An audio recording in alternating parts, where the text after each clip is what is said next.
We start to fall into a bit of a routine. Every day, Tara and I will get up and explore Eysenfeld or the surrounding area a bit. We never go too far into the forest, but just enough to set up some dramatic camera angles, or to film some monologue segments for Tara. Once Morgan's done with work, she'll join us or show us around. Sometimes she brings her cat with her. Surprise, surprise, it still hasn't said a word. She keeps promising it eventually will, though. Ever since the night we saw the light in the trees, we've hoped to encounter something equally mysterious or interesting. No such luck, though. Any sort of hope or excitement that I had, any bit of belief that I'd allowed myself to build up, has been squashed back down to resigned indifference. My trademark, I know. It took about a week of this before Morgan asked us to wait for her at the cabin, saying she was finally ready to show us that thing she mentioned. She still wasn't any more forthcoming with what it was, but over the week we'd known Morgan, I'd gotten a little more comfortable with the idea. If she was gonna leave us in a shallow grave or something, she'd had plenty of opportunities to do that already. The heavy clouds overhead promise a darker night than the past few, and probably heavier snowfall. We won't be able to stay out very late. Even with Morgan's guidance, the possibility of being caught in a snowstorm is hard to ignore. Tara paces back and forth outside as I linger in the doorway, trying to enjoy the warmth from the cabin as long as I can. Finally, a fashionable 15 minutes late, I spot Morgan heading down the trail from the village towards us. Tara zips off to intercept her, and the two of them approach together.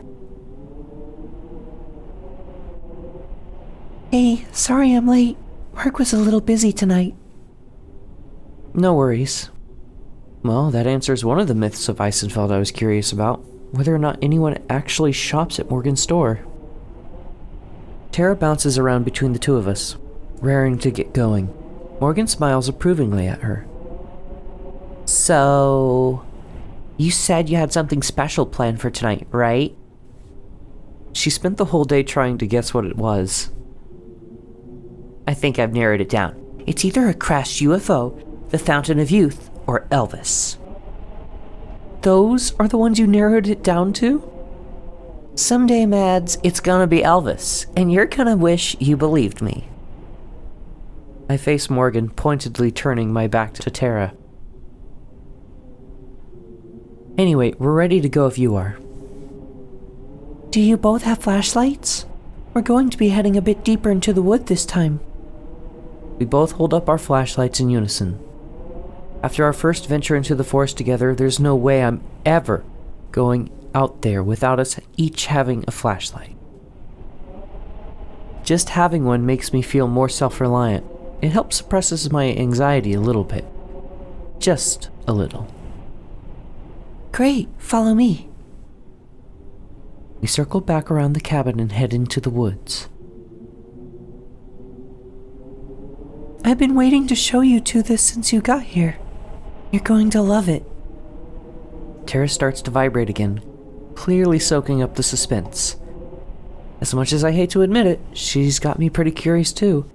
I'm not sure what she could be keeping secret out here, and for so long. This isn't going to be dangerous or anything, right? Probably not. I like the odds. We set off at a fairly brisk pace. Tara makes it a point to walk right by Morgan's side, taking short and hurried strides. If she doesn't find out where we're going soon, I'm pretty sure she might actually explode. Okay, I'm gonna keep guessing. Ancient graveyard? Fairy circle? Satanic ritual? Sasquatch den? Close. It's a church. Tara stops dead in her tracks. Wait, a church? Was Maddie right when she said you were going to try and get us to join a cult? I never said that. I might have said that.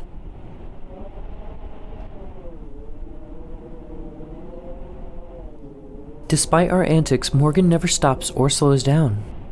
Nothing like that, I promise. It's really old. Older than any of the buildings you've ever seen in Eysenfeld. The people who built it are the ancestors of the residents today. I guess they were what you'd consider pagans. They worshipped a god in the forest. Whoa. I expect more to the story, but that seems to be Morgan's stopping point for now. She focuses on the path instead. My glasses start fogging up a bit more as we walk. I should have insisted that Tara layer up a bit more. I'd be a pretty crappy friend if I let her freeze to death out here. So, to summarize, your great whatevers and the rest of the villagers built an old church out in the forest to worship a giant forest spirit. And that's what we're going to see right now? Right. Have I mentioned that this is going to be the best episode of the show ever? Morgan's got Tara hanging on every word, hook, line, and sinker. I'm glad she's having a good time at least. No thanks to me. You said it's older than the rest of the village. Do you know about how old? Centuries at least. I don't know how many. I've done some research on the history on Eysenfeld, but none of the books really mention it. How'd you learn about it then? A lot of it comes from old journals, or other documents left behind by the people who used to live here. Parts of it are passed down as family legends, too. The image of Evelyn and Morgan sitting cozily by a fire while Evelyn tells stories is one that I can't imagine actually happened. I'm not going to pry into the details of that, though. You think we could take a look of those journals sometime? Maybe we could show them off on the show. Authentic first-hand accounts, or something like that. For some reason, now Morgan stops, looking ponderous. I also realize that it's starting to snow. Just barely, but enough to make me bite my lip and watch the sky. I'd be happy to show you. Score! You're seriously the best. Like, thanks for doing all this. It's nothing really. Don't all your hosts do the same? A lot of them only stick around for the first day or two. Then, once they realize there's a lot of filming and setting up behind the scenes, they get bored. For all her issues, I can't deny that Morgan's been a much more gracious and helpful host than we're used to.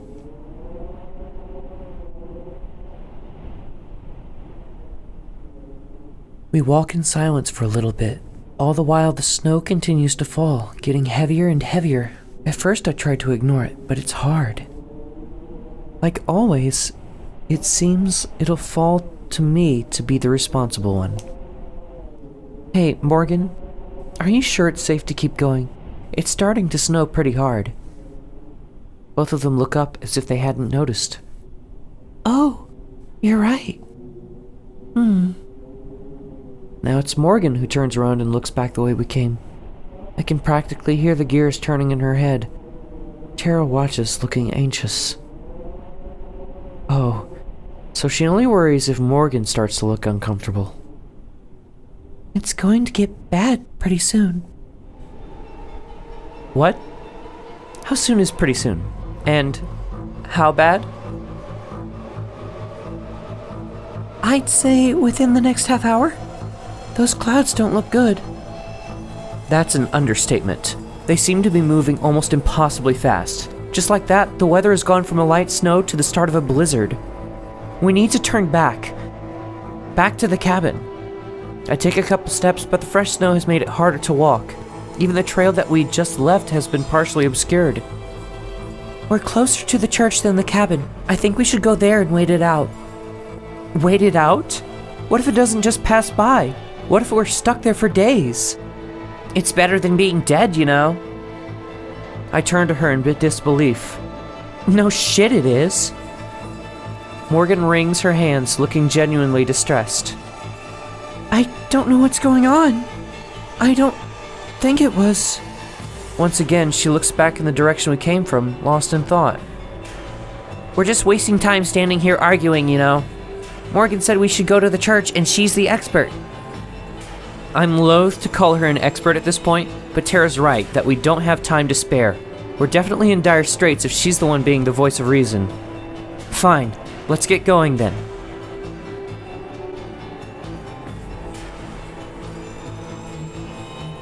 We don't waste any more energy on talking. We just follow Morgan as closely as we can. The light from her bounces in the wind, reminiscent of the light we followed just a few short days ago. I focus on it, using it as a beacon, since it's easier to keep track of that than Morgan herself. By now, the world around us is starting to grow more and more blurry. It'll be a whiteout before long. My heart beats hard in my chest as my anxiety starts to skyrocket.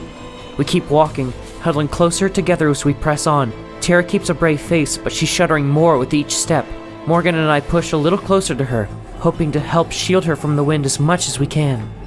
When we get back, if we get back, I'm not letting her take another step outside until she agrees to start wearing something warmer.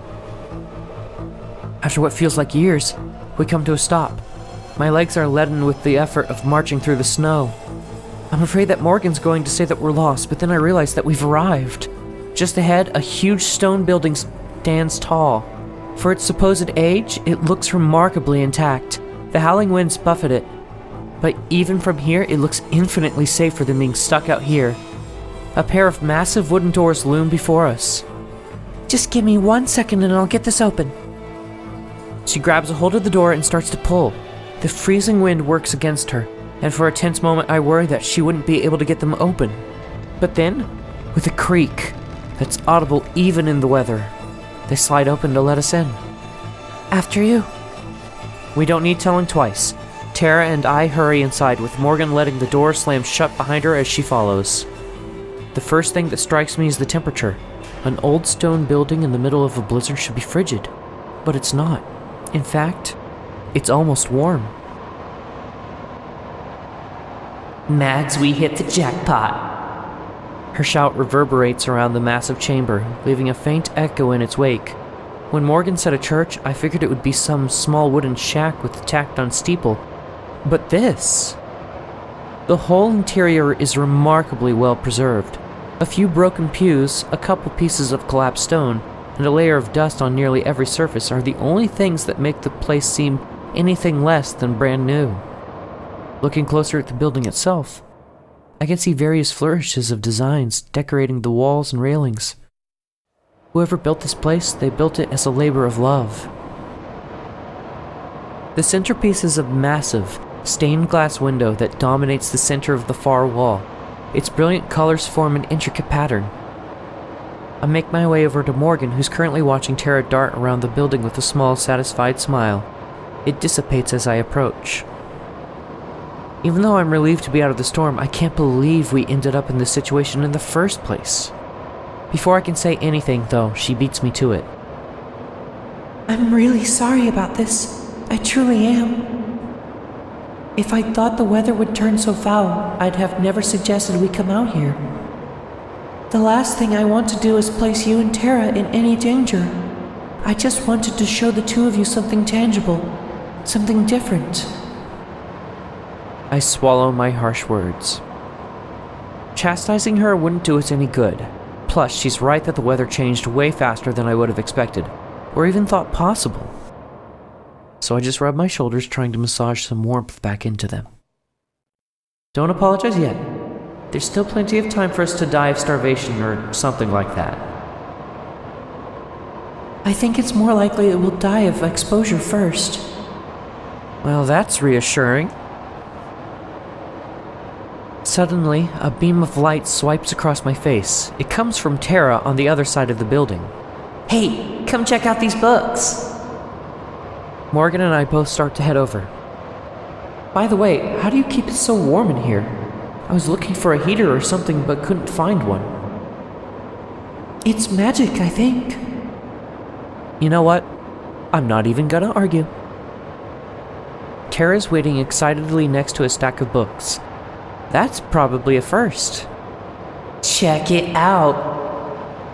The wooden shelves are warped and damaged beyond repair, but have still retained their shape pretty well. The books that line them are in similar condition. When I remove one, its once soft cover is cold and rigid, and the text has faded into illegibility, but flipping through the pages, a few of them are still readable. Or at least would be if I could understand the language. Tell me these aren't filled with ancient incantations or something. These aren't filled with ancient incantations. She holds up a book to her face and blows a puff of air towards me, filling my face with dust. I wrinkle my nose, coughing and sputtering. Hey, what the hell? You don't know it's floating around in here. You're literally the only person alive who could be in a haunted church and not care at all. She never said it was haunted, you know. And I'm sorry that I'm still a bit too shaken up over, almost dying in a snowstorm. Shh. We weren't even in any real danger, I'm sure. Isn't that right, Morgan? Actually, I wasn't sure we were going to make it here. Tara's eyes widen, the reality of the situation hitting her at last. Then she grins. That makes this an even more badass story for the vlog. Mads, you'll have to go hard on the wind sound effects. Maybe we should set the camera outside, get some footage of the blizzard. She hurries over to where I had abandoned the camera on one of the pews and picks it up, dancing around as she frames mock shots. I open my mouth to tell her how dumb that is when a trickle of dust spirals past me. The whole church shakes with a slight tremor, and more dust is displaced. Earthquake? This would be the icing on the cake. It would also be horrifically ironic if we survived the blizzard only to die in a freak earthquake. Something tells me that's not what it is, though. There's another tremor, slightly stronger this time, and with it, a distant boom, like someone shooting a cannon in the forest. The three of us exchange a glance silently. For once, even Tara is silent. The stained glass window rattles. I hear Morgan suck in a breath. When I look at her, her eyes are wild and confused. The thunderous sound is getting closer. Then there's another sound, a blistering crack that I recognize as a tree splintering. No winds, no matter how strong, should be able to do that. Wordlessly, Tara heads over to the front doors. Though my first instinct is to call her back to what I hope is safety, I find myself more curious than afraid. I have to know what it is. I have to see it. Morgan lingers behind us, unsure of what to say or do. Tara reaches the doors and presses her shoulder against it. She pushes the door open, just a crack. Or at least she tries to. But the terrifying wind catches and rips the door all the way open, as if presenting the scene before us. I struggle to comprehend what I'm seeing. Tall, taller even than the trees, stands what I can only describe as a monster. Two enormous, luminous red eyes peer out across the black expanse of the night sky. Neither the howling wind nor the biting snow seem to affect it at all. Oh my god. That's not possible. This can't be happening. This can't be real. My legs are about to collapse under me. My heart drops like a rock in my chest, and every heartbeat sends a rush of blood through my body so strong it drowns out the cacophonous storm. Tara fumbles with the camera, her hand shaking violently. Cursing, trembling, she struggles to lift it up to her face, repeatedly losing her grip as she tries to focus on the thing in front of us. I don't even know how she's even able to have the presence of mind to do that. My thoughts are a blur as my mind does its best to process what I'm seeing. It's like the forest itself came to life. Like a whole mass of trees just uprooted from themselves from the ground to form something that can't possibly exist. Branches twist and contort into each other. One tree splits into 10. Wood, rotting into decay and growing anew, spin from the impossible red center. Two immense horns pierce the sky, looking like lightning bolts permanently imprinted against the clouds. Every thought that I can manage to form is fleeting. Every rational part of me tells me that I'm seeing something that shouldn't exist, that it isn't possible. Yet here it is, undeniable. All I can do is stare. The red glows brightly, burning my eyes like it's staring right back at me. Maybe it is. The beast shuffles forward, its feet obscured by the forest below. With each movement, there's another massive echo. Trees crackle and snap beneath the immense weight like twigs, flattened to nothing and buried under the snowfall.